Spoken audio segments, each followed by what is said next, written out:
అబ్బో ఇక్కడ కేజీ చీరలు కొంటే అర కేజీ చీరలు ఫ్రీ అంట. మంగళ్య షాపింగ్ మాల్ కేజీల్లో సేల్, టన్నుల్లో ఆనందం. ప్రధాని మోదీ యువతకి ధన్యవాదాలు తెలిపారు.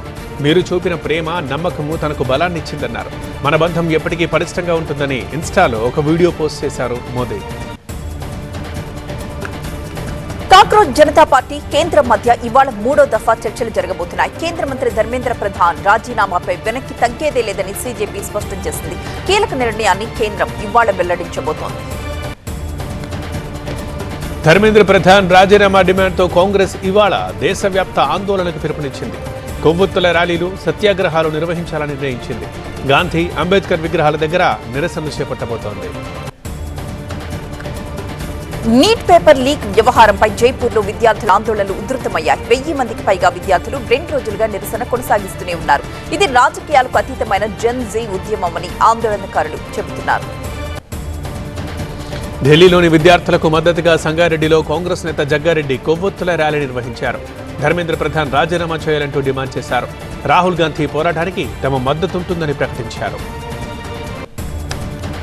సీఎం చంద్రబాబు ఇవాళ కర్నూలు జిల్లా ఆస్పరిలో పర్యటించబోతున్నారు. సంజీవని ప్రాజెక్ట్ ని ప్రారంభించి బహిరంగ సభలో పాల్గొంటారు. తరువాత పార్టీ నేతలతో ప్రత్యేకంగా సమావేశం కాబోతున్నారు. ఆగస్టు 1న భోగాపురం ఎయిర్పోర్ట్ ని ప్రధాని మోదీ ప్రారంభించబోతున్నారు. ఏర్పాట్లను మంత్రి నారా లోకేష్ పరిశీలించారు. బహిరంగ సభకి 3 లక్షల మంది హాజరవుతారని, 13,000 మందితో భారీ ధింసా నృత్యం నిర్వహించబోతున్నామని తెలిపారు. జనసేన సంస్థాగత నిర్మాణంపై డిప్యూటీ సీఎం పవన్ కళ్యాణ్ దృష్టి పెట్టారు. పార్టీ కమిటీల కోసం 36,000కు పైగా దరఖాస్తులొచ్చాయి. ఆగస్టు 15 నాటికి నియామకాలు పూర్తి చేయనున్నట్లుగా తెలిపారు. పల్నాడు జిల్లా ఎమ్మెల్యేల సమావేశంలో మంత్రి గొట్టిపాటి రైతులకు కీలక సూచనలు చేశారు. ఎల్నినో పరిస్థితుల్లో నీటిపై ఆధారపడే పంటలు వేయొద్దంటున్నారు. తాగునీరు, పశుగ్రాసానికే తొలి ప్రాధాన్యత ఇవ్వాలని సూచించారు. మంత్రి ప్రత్తిపాటి పుల్లారావు ఆధ్వర్యంలో ఎమ్మెల్యేల ఆత్మీయ సమావేశం జరిగింది.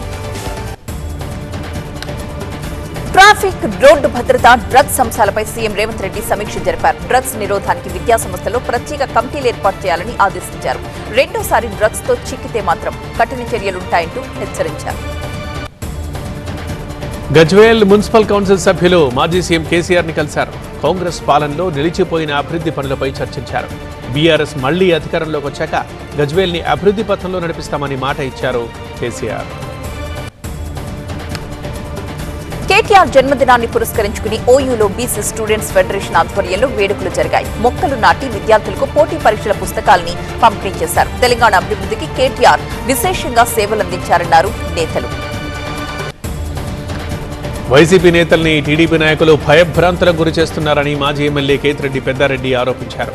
పంచాయతీ ఎన్నికల్లో ప్రతి గ్రామం నుంచి వైసీపీ పోటీ చేస్తుందని అన్నారు. తాడిపత్రిలో జేసీ ఆటలు సాగనివ్వబోమని హెచ్చరించారు. మాజీ మంత్రి జోగి రమేష్ కుటుంబ సభ్యులపై గృహ హింస కేసు నమోదైంది. కుమారుడు రాజీవ్ భార్య మేఘన ఫిర్యాదుతో 11 మందిపై పోలీసులు కేసు నమోదు చేశారు. హత్యాయత్నం, వరకట్న వేధింపులతో పాటు పలు ఆరోపణలు కూడా చేశారు. ఆంధ్రప్రదేశ్లో కొత్తగా 7 కరోనా కేసులు నమోదయ్యాయి. దీంతో మొత్తం కేసుల సంఖ్య 39కి చేరింది. ప్రజలు మాస్కులు ధరించాలని, గుంపులుగా ఉండొద్దని అధికారులు సూచించారు.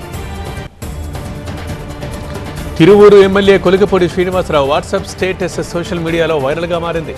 చారిత్రక ఉద్యమాలు ప్రస్తావిస్తూ చేసిన వ్యాఖ్యలు చర్చనీయాంశమయ్యాయి. పలు ఉద్యమాల్ని ఉదాహరిస్తూ ఆయన విశ్లేషణ చేశారు. దాని వాట్సాప్ స్టేటస్ కింద పెట్టుకున్నారు.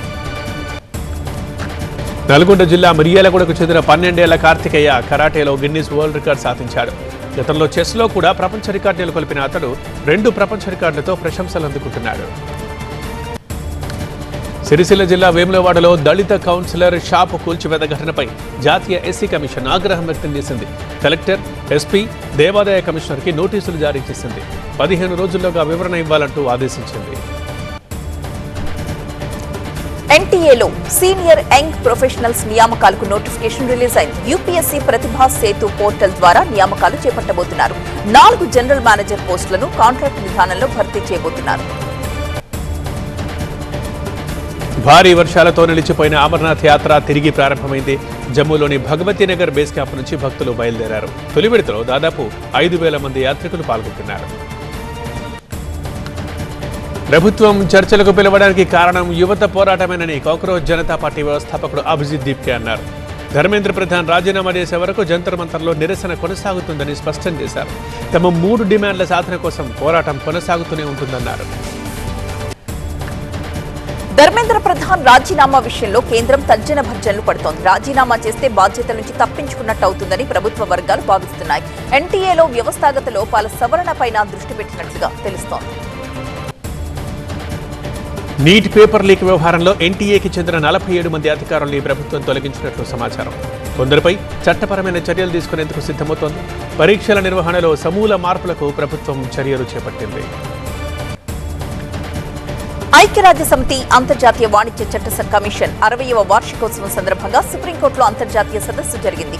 సిజేఏ జస్టిస్ సూర్యకాంత్తో పాటు జైశంకర్, అర్జున్ రామ్ మేఘ్వాల్ పాల్గొన్నారు. నేపాల్ ప్రధాన న్యాయమూర్తి కూడా హాజరయ్యారు.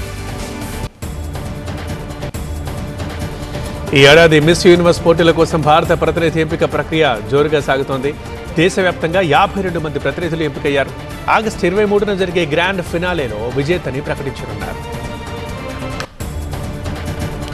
బంగ్లాదేశ్ అధ్యక్షుడు మహమ్మద్ షాబుద్దీన్ రాజీనామా చేశారు. ఆరోగ్య కారణాలతోనే పదవి నుంచి వైదొలిగినట్టుగా తెలుస్తోంది. ఇక కొత్త అధ్యక్షుడి ఎన్నిక వరకు పార్లమెంట్ స్పీకరే తాత్కాలిక అధ్యక్షుడిగా బాధ్యతలు నిర్వహించనున్నారు. దర్శకుడు అజయ్ భూపతి మంగళవారం 2 పనుల్ని త్వరలోనే ప్రారంభించనున్నట్లు సమాచారం. ఇప్పటికే కథ సిద్ధం కాగా సీక్వెల్ ని సూపర్ నేషనల్ థ్రిల్లర్ గా తెరకెక్కించనున్నారు. ప్రస్తుతమైన శ్రీనివాస మంగాపురం సినిమా పనుల్లో బిజీగా ఉన్నారు. సాయి పల్లవి మరో విమెన్ సెంట్రిక్ మైథలాజికల్ డ్రామాకి గ్రీన్ సిగ్నల్ ఇచ్చారు. కిషోర్ తిరుమల దర్శకత్వంలో సినిమా తెరకెక్కనుంది. తండేల్ తర్వాత తెలుగులో ఆమె మళ్లీ నటించనున్న సినిమా ఇదేనని ప్రచారం జరుగుతోంది.